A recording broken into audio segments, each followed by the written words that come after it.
Well, hello friends. Welcome to vlog number 49. And today I want to tell you about my grass, my lawn. Um, my grass is making me mad. So I have a front lawn and I have a backyard with a lawn. And ever since we bought this house, I've been fighting with it, trying to keep it green. Um, I've hired a company to come out and spray it. I think they come out 3 or 4 times a year, and they spray for weeds, and they also apply fertilizer, and that keeps the grass nice and clean of weeds. But my problem is the grass turning yellow in spots. So, um, and I'm not talking about like yellow circles in the grass from my dogs.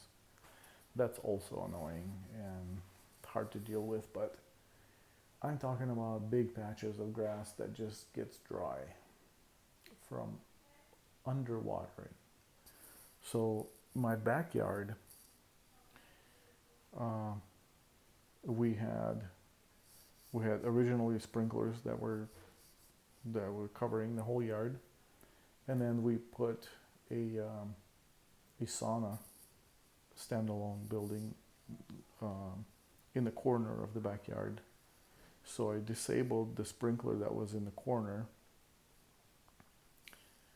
and the rest of the sprinklers were reaching the grass just fine. And then we installed a pool, an above ground pool, on the other end of the yard.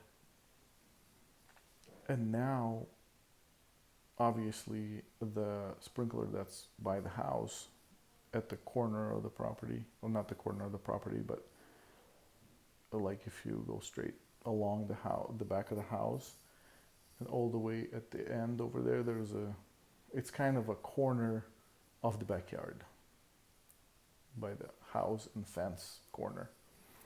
So that sprinkler, the pool is about 10 feet from the fence and about same distance from the house. So it's kind of in the corner there. And the sprinkler that's in the corner used to cover like a corner of the yard. And now, because the pool is there, it's covering the space between the fence and the pool. And then it sprays at the pool, and then the area between the pool and the house. And so that area gets swampy, like it gets too much water. All of the sprinklers in the backyard are in the same zone. So I have them right now going for 15 minutes, once a day in the morning. I have sprinklers. I have 3 sprinklers by the back fence, pointing at the yard, and then I have a sprinkler in the corner on the other side where the house and the fence corner. So those were the original sprinklers, and there were still patches of grass that were just yellowing. And so I ran another line and put a sprinkler on the corner of the patio, covering from the house side into the yard. So we have one now in the corner of the patio, covering this area. So I have a sprinkler in the corner here, and a sprinkler in the corner of the patio, covering this whole section of the grass. But it also covers over here in front of the patio, the central area, and I have a sprinkler on the other side by the fence pointing at the grass this way. And then I have the middle sprinkler by the fence covering the middle of the grass, and I put another sprinkler on the other side of the patio corner also pointing here. So I have plenty of sprinklers going on the grass. And there's still a spot, the yellow spot, right in front. Okay, the middle sprinkler by the fence, we have a garden bed that goes all along the fence.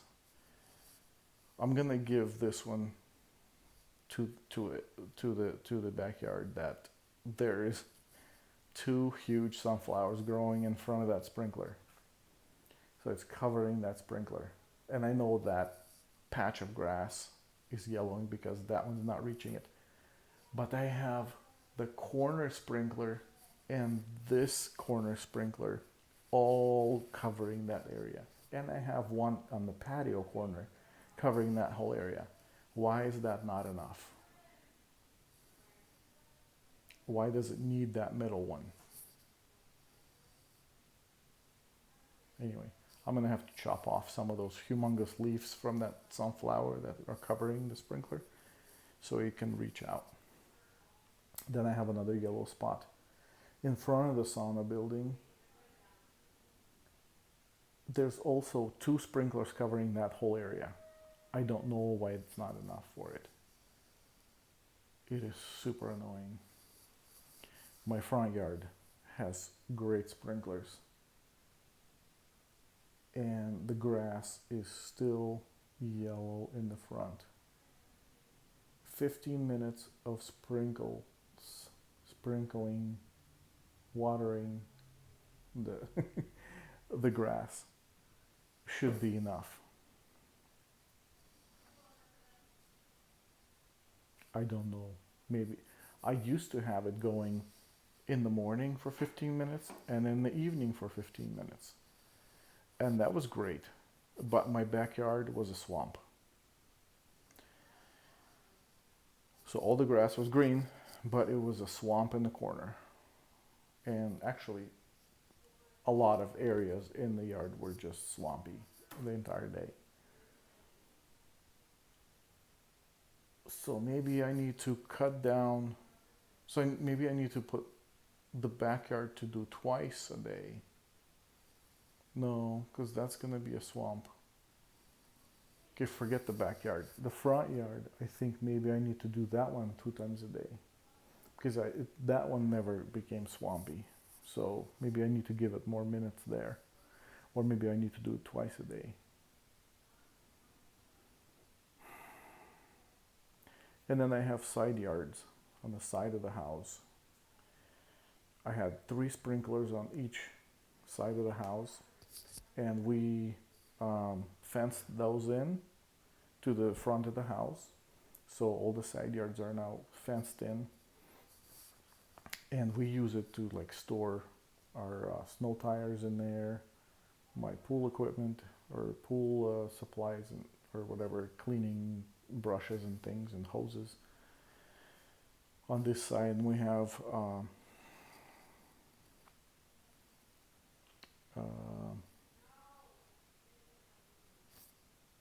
what's it called? Where you put all your leftovers into the bin and it becomes mulch or whatever. Compost bin. So we have 2 compost bins on the other side yard. So I don't care about grass on the sides of the house. So I actually went and plugged the 3 sprinklers on that side of the house. The reason I plugged them and didn't turn them off is because there's a sprinkler on the corner at the very end of the side yard and a sprinkler in the very front. They're covering little areas that are in the front yard and in the backyard that I need them to still go. So I just plugged the middle ones that are on the side yard so I can quit watering that whole area. There's no need to have good grass there. I'm actually gonna bring in some gravel and just cover that with gravel on both sides. On this side of the house, I plugged two of them, and then the third one I rerouted to the outside of the fence to cover the corner of the front side, the grass that goes from the house all the way to the sidewalk, on the right side of the driveway. So we have a sprinkler that's from that zone in there, and then I have that's also part of the whole front grass that's on the right side of the driveway. So all that's connected on the same zone. So I plugged the three that are that are on that side of the house, so I can dry out that whole area. Because otherwise, it just gets swampy where the tires are, and it just gets messy. And I just want it to be dry. And then this last year, actually, yeah, it was last year that so we have the front yard, then we have a sidewalk, and then we have like a swale area that's also grassy. So the sprinklers that are in the swale, they have a line coming under the sidewalk through our front yard into the junction box. And there's a huge tree growing in our front yard. And so last year, probably middle of the summer, I noticed our sprinklers started not spraying enough, not reaching areas, and the grass started yellowing in the swale. And I couldn't figure out why. And then I started noticing that the sprinklers aren't reaching all the way, and I couldn't figure out why. There's only 5 small sprinklers on that row, on that zone. So there shouldn't be any reason why there isn't enough water pressure.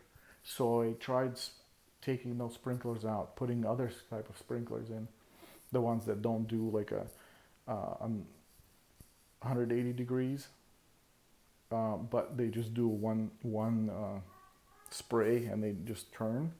So I put those in, and they're not reaching either. They're like barely reaching the end, and I couldn't figure out what was going on. And then at the end of the year, probably last August or something like that, they quit working completely. Like I can see them when they turn on, I can see them squirting a little bit of water out of the sprinklers, but that's all I'm getting. So I figured that a root from this tree is probably pinching the line somewhere. I had a company come out and had them look at what's happening, and the guy wanted to do all the tests that I already did, and I told him the water comes to this junction box. I know that 100%. So it's between the junction box and the sprinklers where the water stops.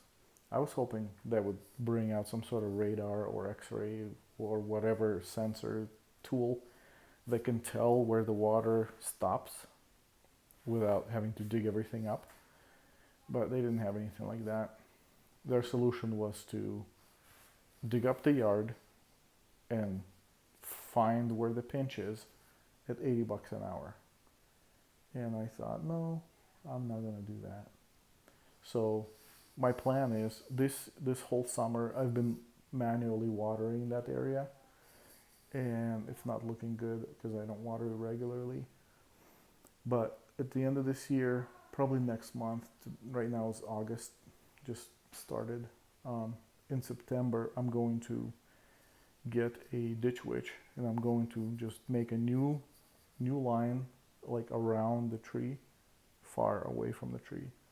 So then I have more distance between the tree and where the line's gonna go.